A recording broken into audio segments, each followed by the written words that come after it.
Hello and welcome to this week's Spiked podcast. My name is Hugo Timms. I'm a staff writer at Spiked. I'm delighted to be joined as always by Spike's editor, Tom Slater. Hello. And Claire Fox from the Academy of Ideas. Hello, Claire. Hello, both of you. Last Friday, we awoke to the news that Ann Widdecombe, the long-time Conservative MP and the current Reform spokesperson for immigration, was dead. By Friday afternoon, we learnt that she had not died in her home in Dartmoor on Thursday as a result of natural causes or by an accident, but she had in fact been murdered. On Friday afternoon, Devon and Cornwall police had a press conference. It was a long-delayed press conference. They told us that they had apprehended a 26-year-old suspect and that there was no political motive in her murder that they could discern. No, at this time, again, it's early stages of the investigation, so we'll remain open-minded. At this time, I've got no information to believe that that is a politically motivated crime. A 28-year-old man from Rotherham is now in custody, and a political motive is very much in the frame. Counter-Terrorism South East are now leading the investigation into the death of Ann Widdecombe. It is clear that this was a targeted attack. Claire, you wrote a touching piece for us on Spiked this week about your friendship with Ann Widdecombe and your time together as Brexit Party MEPs. There is a lot to unpack in this story. What have you made of it? This started off as a tragic accident as far as the friends were concerned. I was getting messages saying that she died.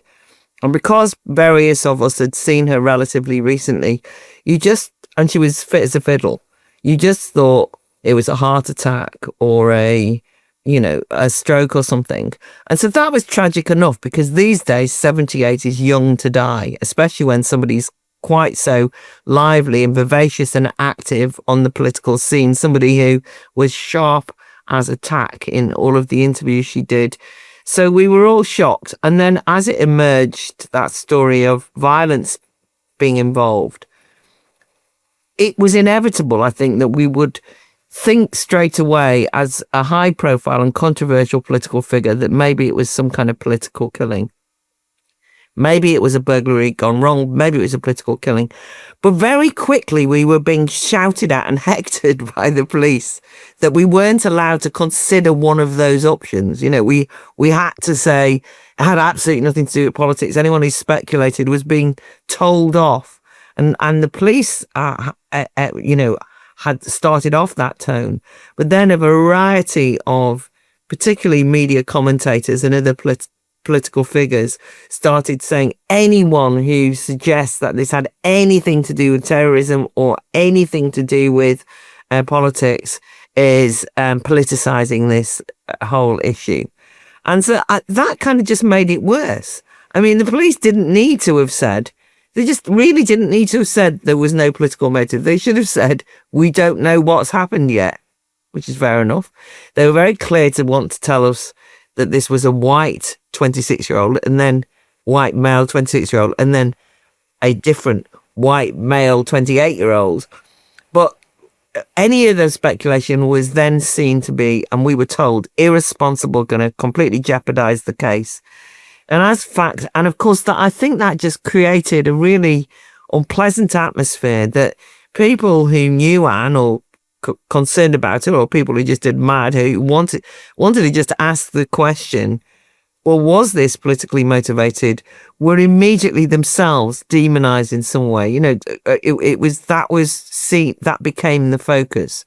Because this is run alongside a controversy over Nigel Farage receiving £5 million from Chris Harbun, which he had initially said the money was to give him security, and there was already a kind of to-do, a big political to-do about that. There were people who drew the conclusion, well, maybe Anne was murdered, and in fact that's subsequently what we now know to be the case, that somehow then this became according to some members of the commentariat, Reform UK distracting from the £5 million and justifying that. I mean, the whole thing became very tangled up. And I think that as a consequence of all of this kind of rather toxic atmosphere around the discussion, two things are true.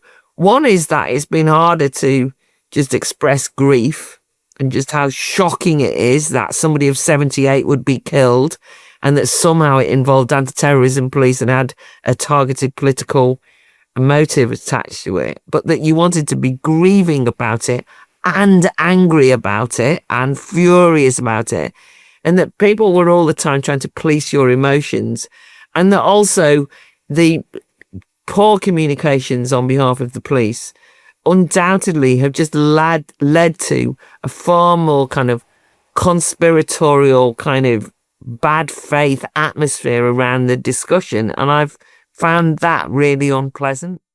Keeping an independent publication going also means thinking about how you turn what you've built into something people can support and buy into. Whether that's books, event tickets, merchandise, or subscriptions, you want the experience to feel as professional as the work behind it. And that's exactly what we were looking for. Something to build, easy for customers to use, and ready to handle the moment someone decides to buy. That's where Shopify comes in. It gives a business a professional storefront from day one, with a quick, straightforward checkout that makes it easy for customers to buy and come back again. Because Shopify handles the setup and checkout, you have more time to focus on growing your business and the tools to do it. So you can spend more time focusing on what you're actually trying to build, rather than worrying about how people are going to buy from you. With Shopify, nothing stands between your idea and a real business, so go and make it one. Start your free trial at shopify.co.uk/spiked. Start your free trial once again at shopify.co.uk/spiked. One more time, shopify.co.uk/spiked.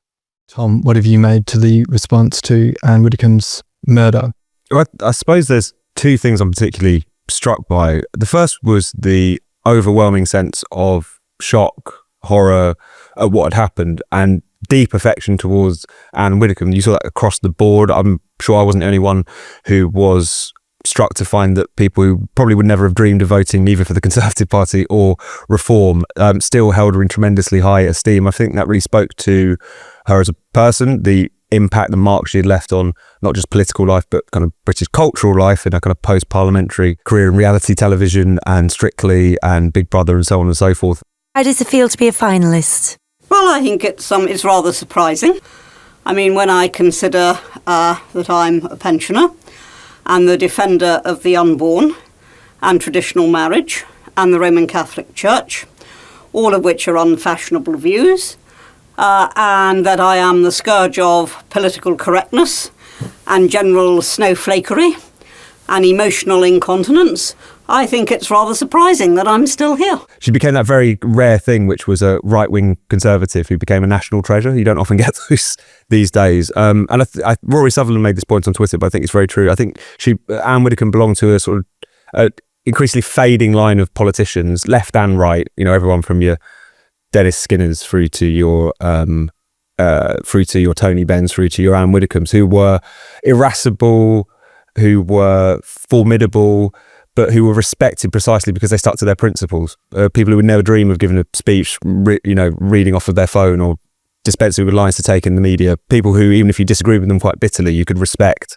And that seems to be a kind of politician that our culture is increasingly incapable of producing in so many ways. So that was really quite striking, the kind of bipartisan sense of what a loss this was. But then, of course, there was the fringe, but nevertheless pretty noisy response from people who were initially expressing a kind of mirth at her demise. I mean, this was before we found out about the suspected murder, let alone terror charges. But just even in response to the news itself, there was that Socialist Worker headline saying, "Hurrah, Ann Widdecombe is strictly dead." Of course, there was the comments that the veteran LGBT activist Peter Tatchell made, where even without a kind of modicum of throat clearing or thoughts and prayers, just said she was a bigot because of her various socially conservative views on gay rights and gay marriage over the years. And then, of course, that was a very strange spectacle of Adam Bolton on Sky News, who, when he was sort of killing time in between the police updates and everything else, just decided to start pontificating about how she was a spinster and an old maid. She was very much a spinster. I mean, by the end, I think you'd probably describe her as an old maid. Reportedly, she claimed that she was a virgin. It would be kind of impossible to imagine, should some of the details be reversed, whether it's a Labour MP, say, who had died and maybe lived a bit of a carefree life, that people would hop on television and start talking about how she used to get about a bit. I mean, it would be unthinkable, but that's sort of what took place. So even though that was something which certainly didn't define how I think the country has responded to Ann Widdecombe's death, now suspected murder, I think it did speak to sort of what we saw in the wake of Charlie Kirk's assassination, this way in which right-wing is not just kind of fair game for demonisation when they are here, but even when the worst happens to them, it's greeted with a sort of level of inhumanity, which I think stems from a kind of intolerance that exists in our political culture. But I think that even as the dust settles, even as we're waiting to see what comes out of this investigation, the part of that response that we should hold on to and that has been the most overwhelming is what a loss this has been and how strongly that's been felt by people across the country. If I could just chip in there, I think that one of the reasons why Ann Widdecombe stands out in terms of a politician of some distinction was that she was prepared to hold unpopular views. And in the face of overwhelming hostility to her unpopular views, Ann Widdecombe was very enthusiastic about banning fox hunting. And she was in the Conservative Party that really was opposed to that ban. What I am against is the chase. It is the cruelty involved in prolonging the terror of a living sentient being which is running for its life. And this was what stands out to me about Anne, where she would be prepared to hold unpopular views, unfashionable views, and that sometimes would be on things which I wouldn't agree with her on her views on abortion. Some of her views on prisons and so on were pretty hard line. But she that unpopularity didn't make her sway. Now, when you think that we are in an era of opportunism, of people, of prime ministers bending to their backbenchers, of going with the wind and so on. I think that's what really made her stand out. And guess what's been revealed by her death? That actually politicians from all parties actually admire people who stick with unpopular views. In the end, even if you don't agree with them, you really respect that. But I think it has also thrown up, and I think maybe we'll talk about it separately, but a problem for free speeches that I know that Spiked are, and certainly at the Academy of Ideas we are, which is this very uncomfortable idea that the reaction to some of the absolutely vile, inhumane, fringe views, but I think it's been explained that, expressed on mainstream television, like the queer environmentalist activist who was on Politics Live, being incredibly unpleasant about Ann Widdecombe. I feel like even though what's happened is absolutely awful, there are a lot of people who won't be grieving this. Nigel, do you think that's fair at a time when she's... To be honest, I'm a bit shocked to hear that. I think that's completely inappropriate, and I think you will regret what you just said there. I'm just stating the facts of her political career. Or Adam Bolton, as you've described, this completely cavalier, I can't put too fine a point on it, sexist discussion about Ann Widdecombe and so on. But then that with some of the more extreme views, suddenly people who loved Anne, or people around reform, some of them at least, are saying these people are putting out horrible things on social media. They should be banned. Go and arrest them. This is absolutely disgusting. And you think, just hold on. Think of the Lucy Connolly test.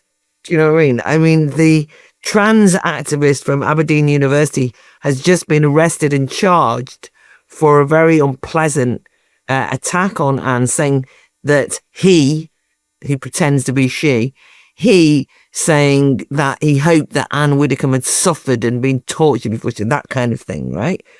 Absolutely vile. But is this a matter of the criminal law? And there's a real split on it. And I want to just emphasize that one of the things that Ann Widdecombe and I agreed on was free speech.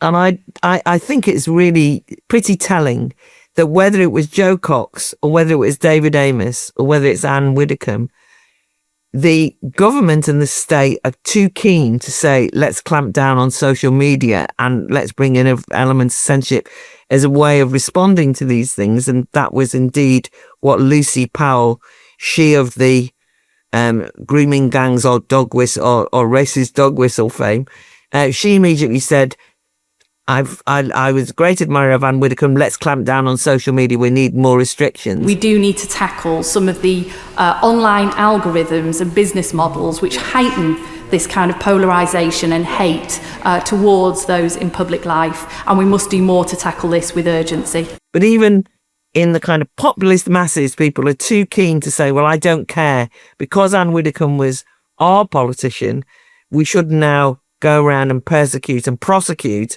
people who are being vile about her. And we have to hold our nerve. And it's an unpopular opinion.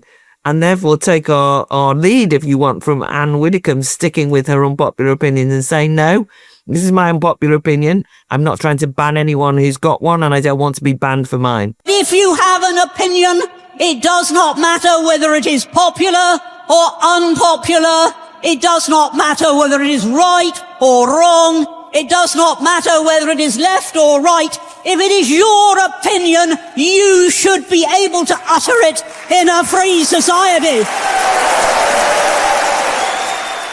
But no, I think Claire is absolutely right, of course, that it's at times like this that you have to hold the line on freedom of speech, almost more so, because in moments of sort of national shock, there's always people who are going to reach for the censorship. It's been striking how, I mean, certainly in the wake of David Amess's murder by an Islamist terrorist, the reflex to clamp down on social media seemed largely to be a sort of displacement activity. We'd rather not talk about the Islamist threat. That's something which we don't want to go near. We worried it will gin people up into some kind of Islamophobic fury. So it became a discussion about people being mean to MPs on social media. And whilst maybe the impulse for why we're having a discussion about clamping down on speech online and off in the wake of Ann Widdecombe might be coming from a slightly different place, it also just doesn't solve the problem. The fact that, you know, social media can be a bit of a sewer at the best of times, but particularly if you're a politician or someone in public life, it's particularly impossible to ignore, and it does seem to be getting worse at the edges in some respects.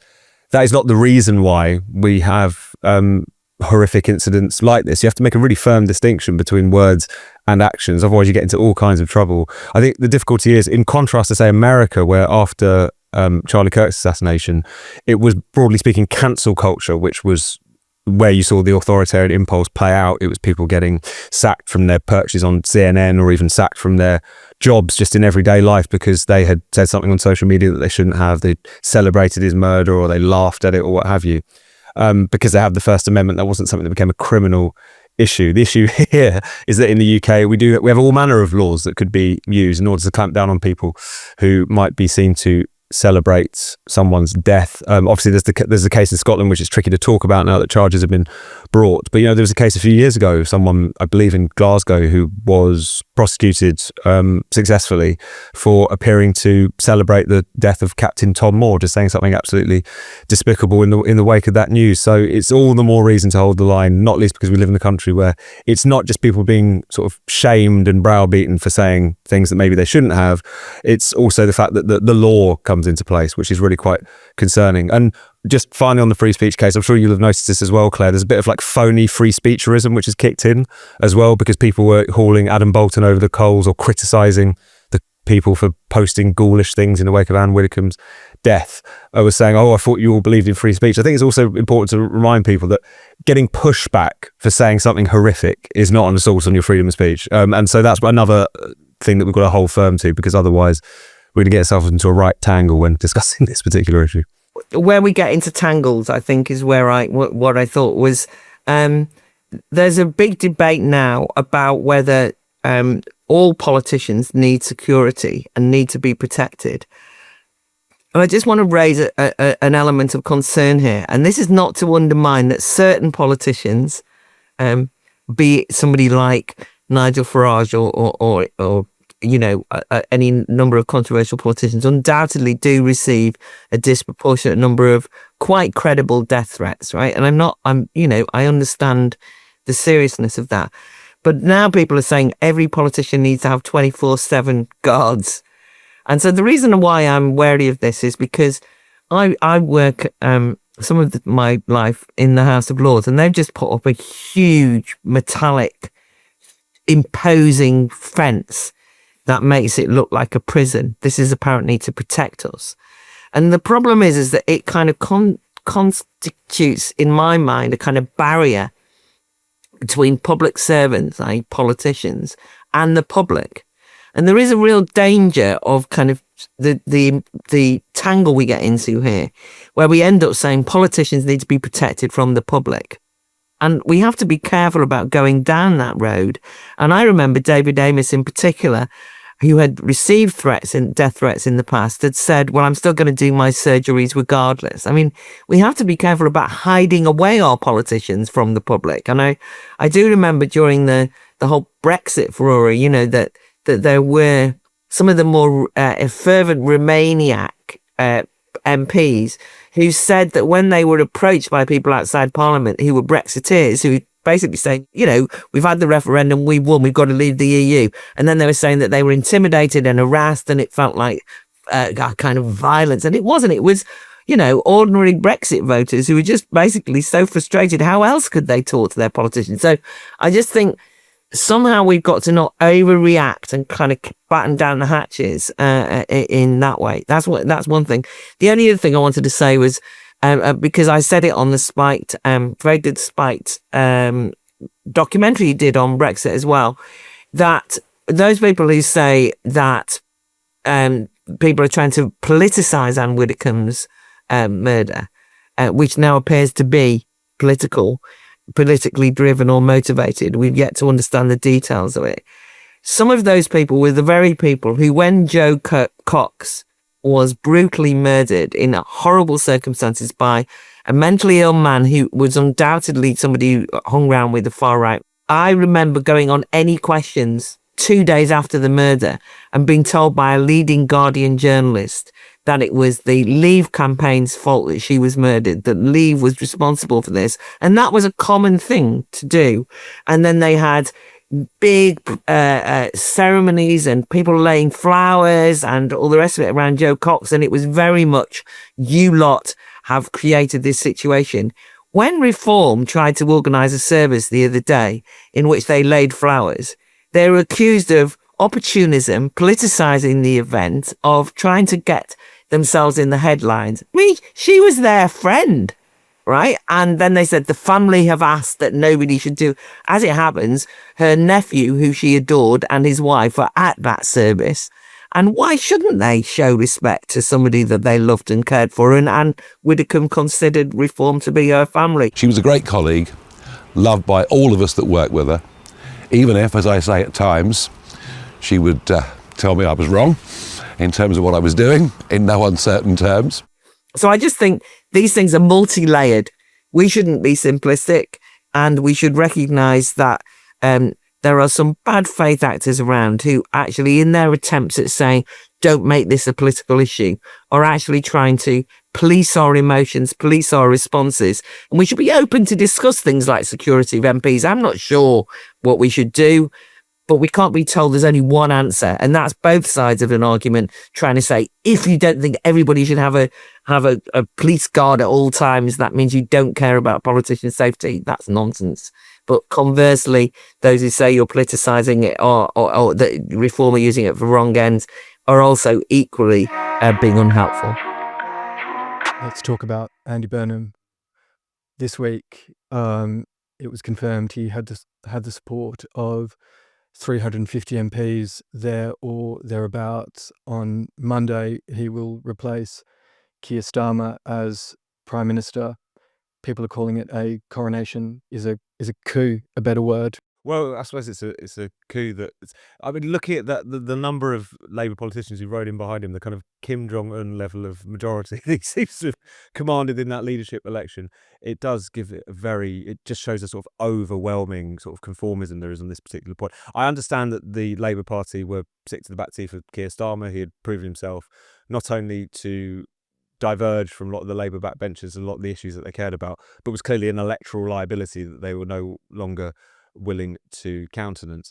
But the idea that Andy Burnham is so the answer that he should just be waved into not just the Labour leadership but also the top job in British politics, the level of excitement which is not only expressed by Labour MPs but by the mainstream media, the liberal left leaning media, I just really don't get it. We've talked about it on the podcast before, we've written about it on the website, but Andy Burnham is a lot more like Keir Starmer than a lot of the critics would like him to believe. I mean, he has, of course, tacked more to the soft left in recent years, despite previously being holding various positions within the Blair and Brown governments. But nevertheless, he does seem to be, like Keir Starmer, a kind of quite opportunistic, chameleon-like figure, has some convictions and I suppose rough political impulses in the same way that Keir Starmer had around international law. Andy Burnham, you could say, has that around the questions of devolution or what have you. But beyond that, it is just sort of Keir Starmer in a pair of jeans. And I do think that even when people are trying to make the case for him, it's on purely the grounds of his, not even just character, but just his personality. He's quite a nice bloke. He can communicate well. People like him when they meet him.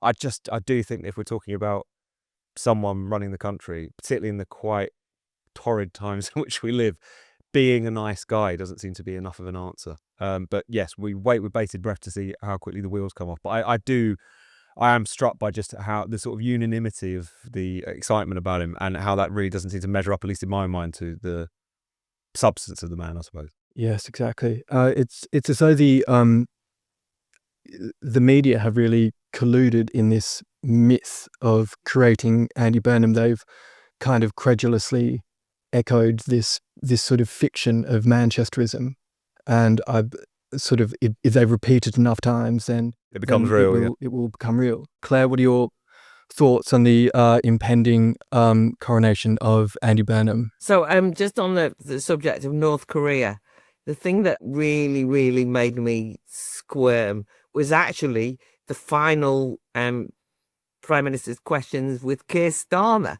I mean, what was that about? I mean, all that kind of standing ovation. These are MPs who have basically just stabbed the Prime Minister in the back and are bringing in another, Prime Minister, Andy Burnham, with, as you say, huge support. And yet they were standing up saying what a marvellous, fantastic person he was. And he says he'd leave the country in a better place than it was before, and everybody cheers. And you think the country hated him. I mean, this is like sort of talk about feeling like you're being gaslit.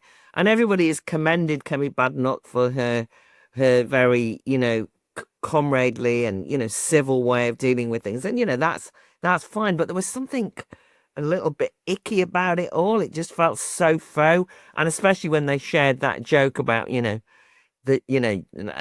Farage and Count Binface. It just, and it was like sort of we grown-up politicians, we appear to argue here, but really we've got real respect for each other. And I thought, well, I'm sorry, but this isn't just like a show. It's like talking about bread and circuses. So I hated that. Anyway, Andy Burnham, his maiden speech was a really heartfelt, passionate maiden speech in relation to the Hillsborough Law and public accountability, and was very hardcore on the great miscarriages of justice, and the state had done people wrong, and he reeled off a whole range of terribly shocking cases like the infected blood scandal, as well as Hillsborough, and the veterans exposed to nuclear radiation, all sorts of things like that, right? Really kind of quite moving, and you thought this is why people really like him. But what can we say about that? This isn't necessarily the most courageous thing that anyone has ever said. He didn't mention the grooming gang scandal, just as an aside, as the mayor of Greater Manchester until recently. Didn't kind of list that. It was a speech which didn't deal with any difficult issues. And everyone's saying how marvellous it was. Let's see when he has the power of the state at his fingertips, whether he's going to be quite so enthusiastic about a duty to candor, right? A duty of candor, because it's slightly more complicated than that. And I think that just about sums it up for me, that he's able to inhabit a popular space when it's popular. That's not the same as having the courage to make unpopular decisions. And so we just don't know. The other thing that he's managed to do this week, I mean, apart from his evasion in general of accountability, he even had a hustings with his own MPs via Zoom. And didn't have any sort of accountability to the parliamentary house by, they refused to accept the motion by the Tory to an extra day before recess that would have allowed at least a teeny bit of scrutiny, was that he did actually do a big media interview with Gary Lineker. Gary bloody Lineker. And the clips which are obviously doing the rounds are about Gaza, and Lineker is able to share his vast international experience on the question by talking about genocide, Israel and the genocide, and Andy Burnham was able to reiterate in heartfelt tones the mistakes that have been made in relation to the terrible way that the Labour Party handled refusing or taking too long, calling for a ceasefire, not condemning Israel, and so on and so forth. And you just thought, this is it's banal, predictable, mainstream, not serious. That's what I thought, and I think that's where I feel about it. I in a way, I don't wish him ill. It would be nice to imagine that somebody might run the country competently. There is nothing as yet that has indicated that is the case. The great enthusiasm is about having this office in number 10, which, by the way, we should note that this is not devolution. This is about giving more power to the Prime Minister's office by having two offices, one in Manchester and one in London, right? It's just not devolution. It's just like a physical other office. It's actually less localized power, but a kind of geographical sleight of hand to pretend that you're closer to the people. So I'm afraid I'm a bit pessimistic, but we'll see. I loved it how he said in that podcast that he did with Gary Lineker, he was asked about how he would handle Trump. And he said, well, I've got some personality, so I'll meet him where he's at. And well, there we go. Yeah.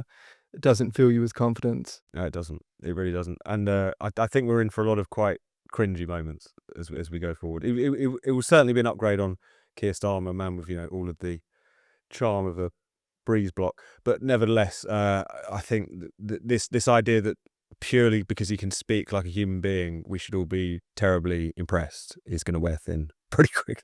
Yeah, I know. You think that they would learn from their mistakes last time. Don't get too excited. Don't put all of your eggs in one basket. It will inevitably lead to disappointment. Thank you, Tom. Thank you, Claire. And please stick around for the Spiked podcast Unlocked. It was authoritarian beyond our wildest dreams. I mean, it really was a disgraceful demonstration of a power-mad administration that they turned on the people. It does make you think, going back to Andy Burnham for a second, that you're going to have the same problem. There might be occasions where they're drag kicking and screaming into doing something remotely sensible. There might be a bit a shift in the rhetoric. Thank you so much for watching the Spike podcast. We'll be back next week, so make sure you subscribe to the channel and click the bell so you never miss an episode. If you enjoyed the Spike podcast, then why not check out what else our channel has to offer, from our documentaries to our weekly interviews and podcasts like The Brendan O'Neill Show. And if you're a Spike supporter, you can watch the second half of this episode by logging in on the Spiked website. If you're not yet a Spike supporter, then why not sign up now? You'll get unlimited access to the website, ad-free reading, discounted tickets to our events, and so much more. So become a Spike supporter today by going to spiked-online.com/support. That's spiked-online.com/support.